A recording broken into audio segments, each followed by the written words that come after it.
Президентіміздің жолдауы енді 16 қыркүйектен бастап полиция қызметкерлері жолда сізді тоқтатып, на месте медосвидетельствоны жаңағы үрлетіп, мә трубочка деп, сіз ішкенсіз, ішпегенсіз оны тексере алатын болады.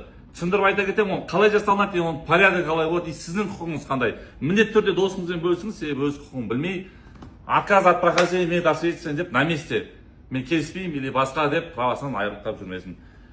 Освидетельствование на состояние опьянения, утверждение правила, 16 сентября Казахстана начнут действовать новые правила освидетельствования. Согласно приказу МВД, проверка может проводиться как на месте остановки с помощью специальных приборов.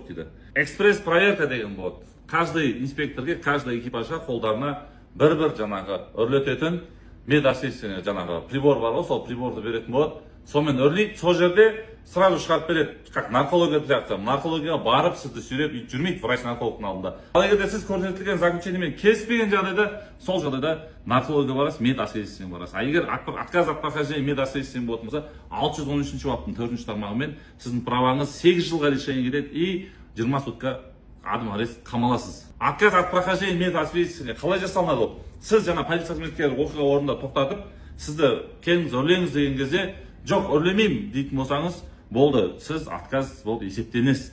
В присутствии понятых екі понятой алып келеді.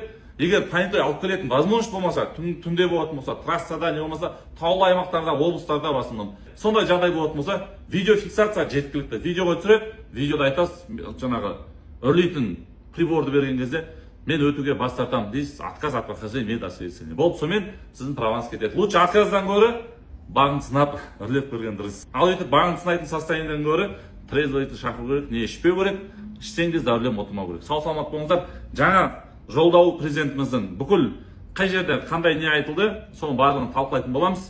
Міндетті түрде лайк басып, пікір жазып, досыңызбен бөлісе кетіңіз.